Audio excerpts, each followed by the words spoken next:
Long before Homestead Rescue ever showed up on TV, Marty Raney was already building a life most people wouldn't even dare to imagine, logging on floating camps, living among bears, and raising a family deep in Alaska's unforgiving wilderness. But the rugged confidence you see on screen only scratches the surface. Behind it is a story that's far more intense, dramatic, and complicated than the show ever lets on. And in recent years, a mix of surprising controversies and personal setbacks has left many people wondering one thing: what really happened to Marty Raney? Marty Raney's story starts back on July 28, 1956 in North Bend, Washington, where he was practically born into nature. Even as a kid, city life never appealed to him. His childhood home sat at the end of Mount Si Road with the nearest neighbor a mile away, and for Marty, that was perfect. Growing up at the base of Mount Tenerife, he spent his days climbing, scrambling, and exploring with zero technical training, just a whole lot of curiosity and energy. By the age of 12 or 13, he was hiking 35 miles through the Cascades like it was no big deal. That pure love for the outdoors only grew stronger.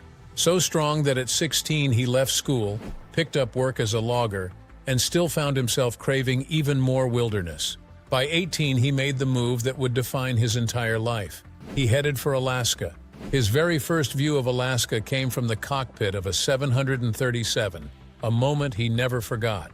A friend who worked for the airline pulled him up front as they lifted off, giving him a sky-high view of the rugged land he would someday call home. For Marty, it felt like looking down from the heavens at the place he was meant to be. When he finally arrived, his first Alaskan home wasn't even on land. It was a floating logging camp near Prince of Wales Island, totally off-grid, literally bobbing on the water. Logging back then was tough, beautiful work, and Marty arrived just in time to experience the last era of that lifestyle. The trees were enormous. They'd cut them into 40-foot sections, lash them together into massive rafts, and build entire living spaces right on top. Houses, fourplexes, trailers, everything sat on these floating platforms that crews towed from one isolated bay to the next. After marrying his girlfriend, Molly Roestel, Marty and Molly felt an irresistible pull to push even farther into the wilderness, farther from towns, traffic, and just about every comfort most people take for granted. They eventually built their first home near the shores of Chilkoot Lake, roughly 30 miles north of Haines. It was a breathtaking spot, but they didn't choose it for the postcard views alone. The streams nearby were teeming with spawning salmon, practically offering a built-in food supply. But of course, salmon attract bears, and plenty of them. Marty later described those early days as downright chaotic, with massive brown bears roaming around like they owned the place, all of them fighting for the same shimmering coho salmon in the watershed. Together, Marty and Molly pushed through years of wilderness hardship, moving from one remote corner of Alaska to another before finally settling outside Haines, still very much in bear country. Their life together became as rugged and raw as the land around them, and before long, they welcomed 4 children. But those early years weren't easy. Marty worked endlessly just to keep food on the table for Molly and their newborn daughter, Melanie. And then came a terrifying moment. Molly went into labor out on the homestead, and a dangerous complication forced them onto an emergency bush plane bound for Whitehorse in the Yukon Territory. That's where Melanie was safely delivered. Marty would later talk about those days with total honesty, calling them true hardscrabble times. After long, back-breaking hours of logging, he'd come home exhausted, hungry, and thinner by the week, sometimes hoping he could catch a single salmon along the edge of Chilkoot Lake, just enough to feed himself and Molly for the night. Hard as it was, he often said those struggles shaped him in ways nothing else ever could. The Raneys welcomed their third child, Misty, in 1979, the same year they packed up and moved to the Wasilla area. This new location, close to the shadow of Denali National Park, opened a door Marty had been inching toward for years.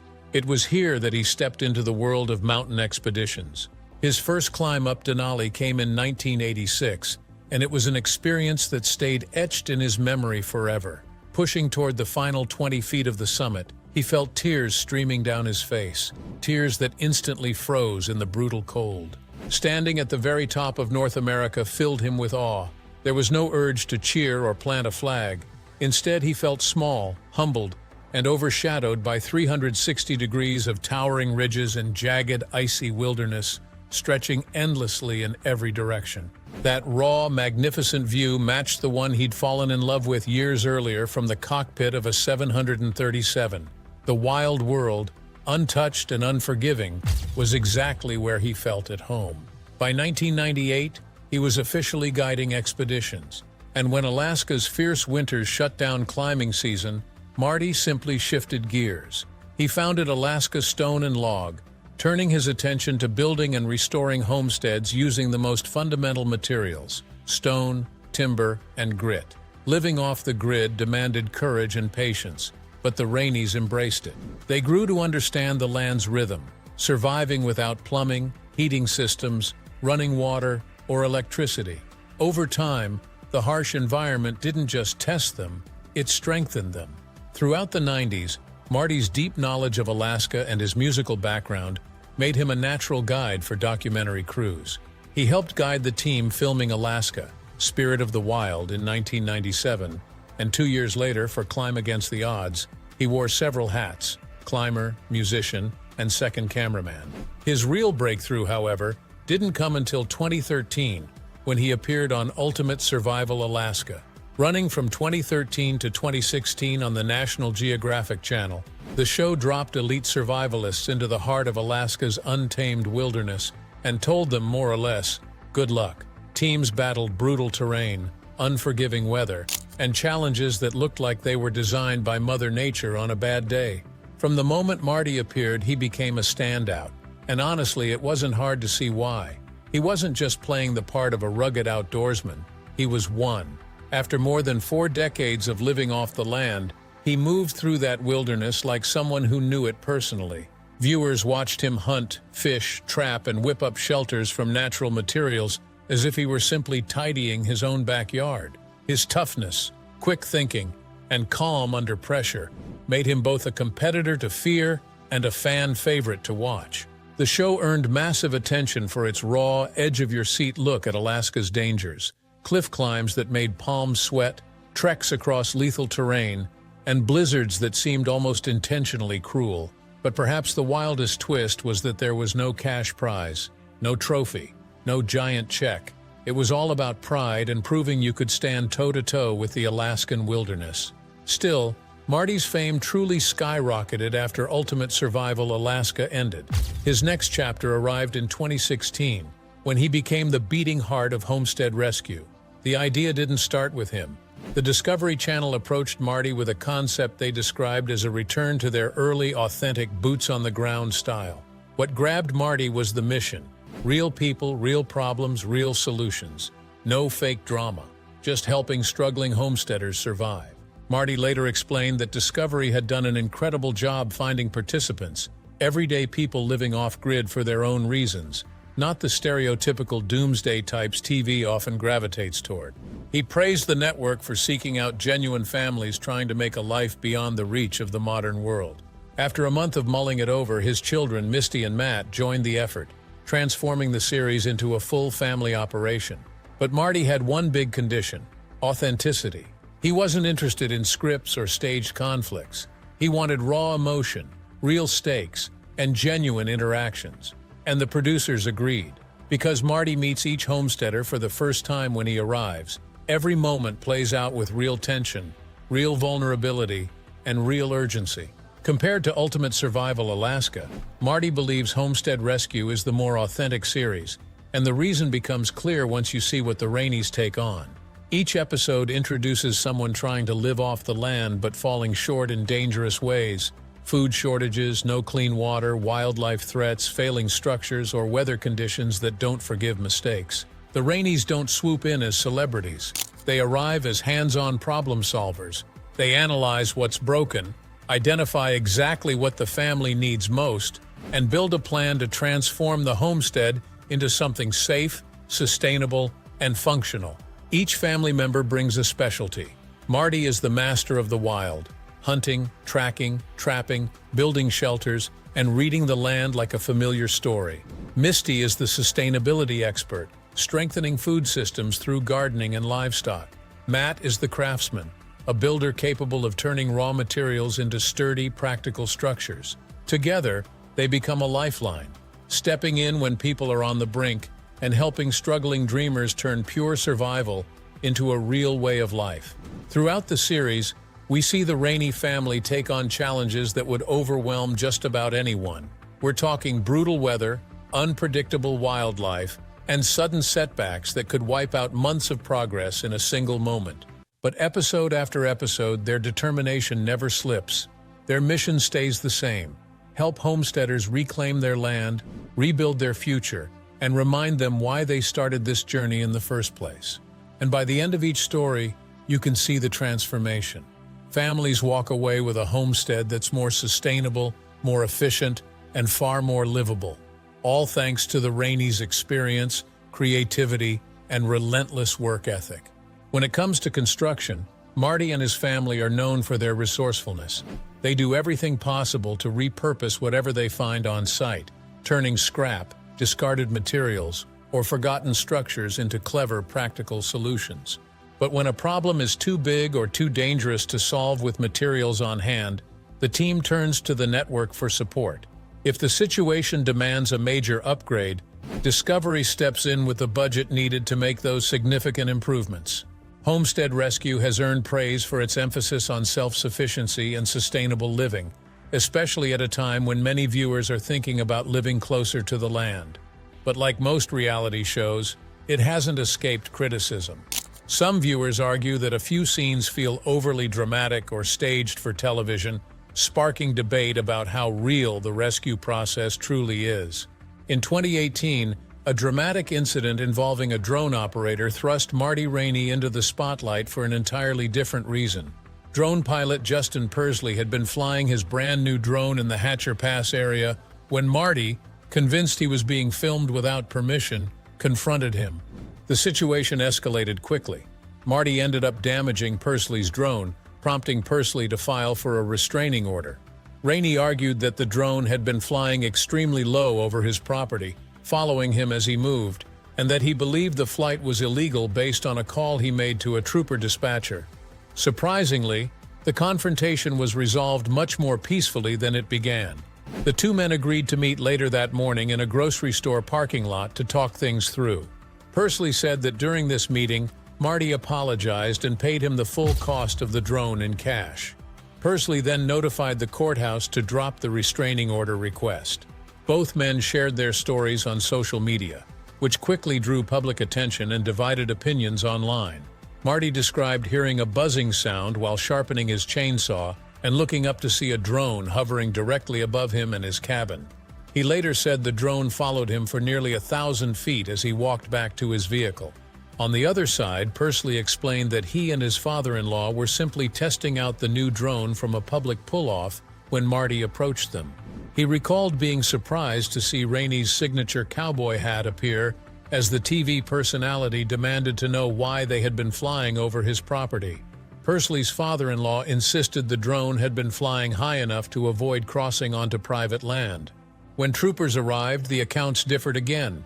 Persley claimed officers assured him the drone flight was legal, while Marty said the trooper was unsure and admitted he didn't know the specifics of drone law in that area.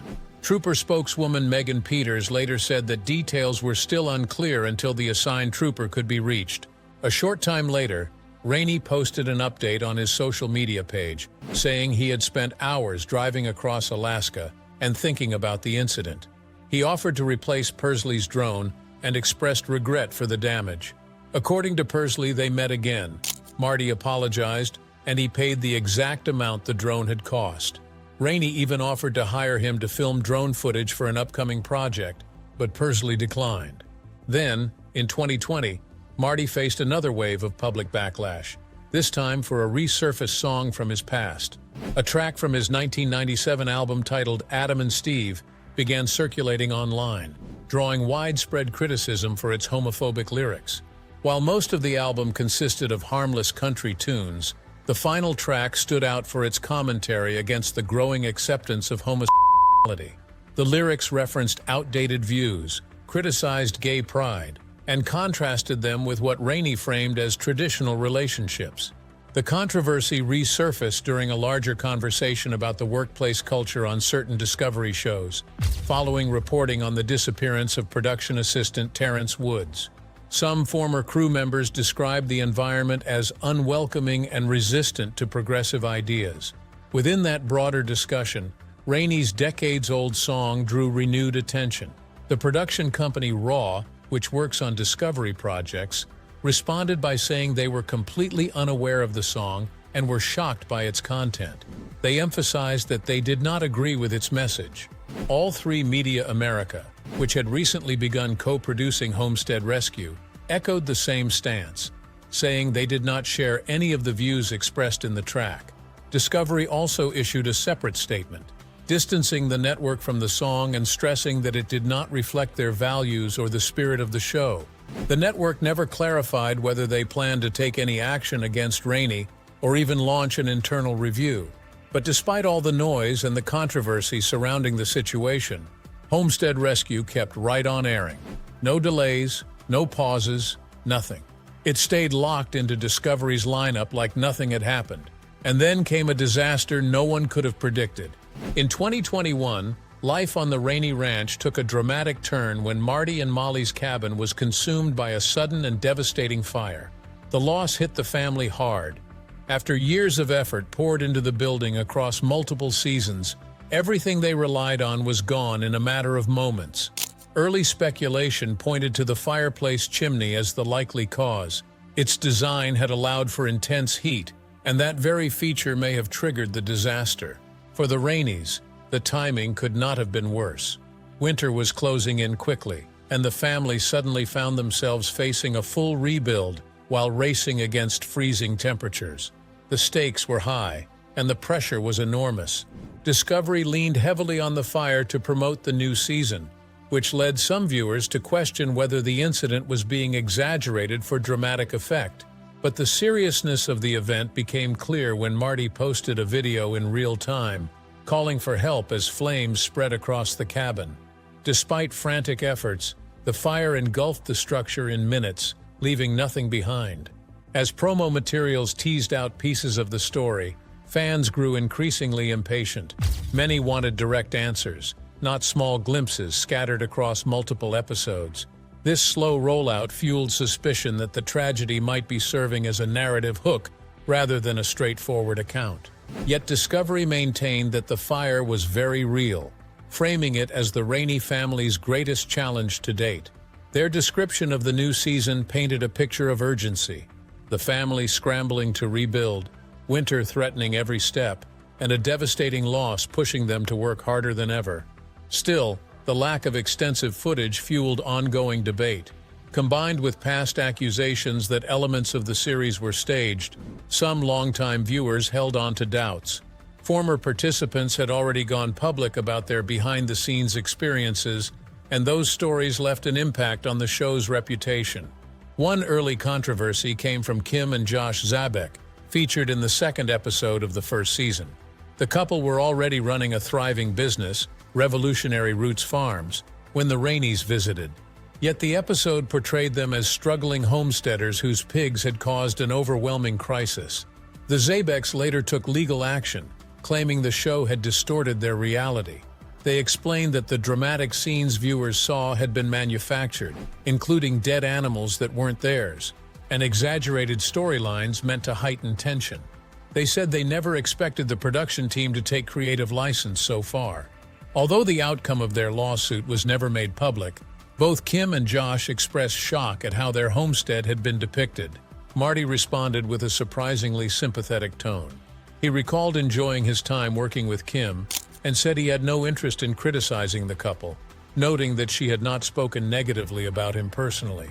Other participants shared more mixed but generally positive experiences. Ren and Eney, who appeared in Season 2, told the Ozark County Times that they were thrilled to be involved. While they admitted that producers shaped their story for television, highlighting mistakes, omitting the fact that their cabin was built by a professional company, and even showing them operating tools in unusual ways, they were quick to praise the Raney family. They described Marty as an incredibly hardworking man who kept building even when cameras stopped rolling. The Raines family from Kentucky offered similar reflections. They revealed that the production crew asked them to list the projects they hoped to tackle, which shaped the narrative for their episode. They fondly remembered Marty's skill with a chainsaw and were amazed by how quickly he carved a wooden bear during filming. Although they acknowledged that certain moments were repeated for the sake of television, they emphasized the genuine kindness shown by the Raineys throughout the process. Then there was a family with no complaints at all, the Kondash family from Oregon.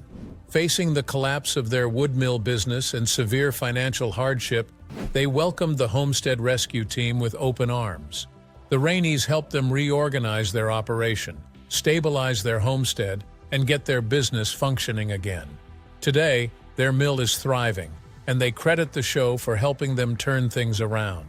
Together, these stories paint a complex but compelling picture, a show that blends real hardship with television storytelling, a family navigating both natural disasters and public scrutiny, and a community of homesteaders whose lives were changed, sometimes in messy ways, sometimes in inspiring ones, under the guidance of the Raineys.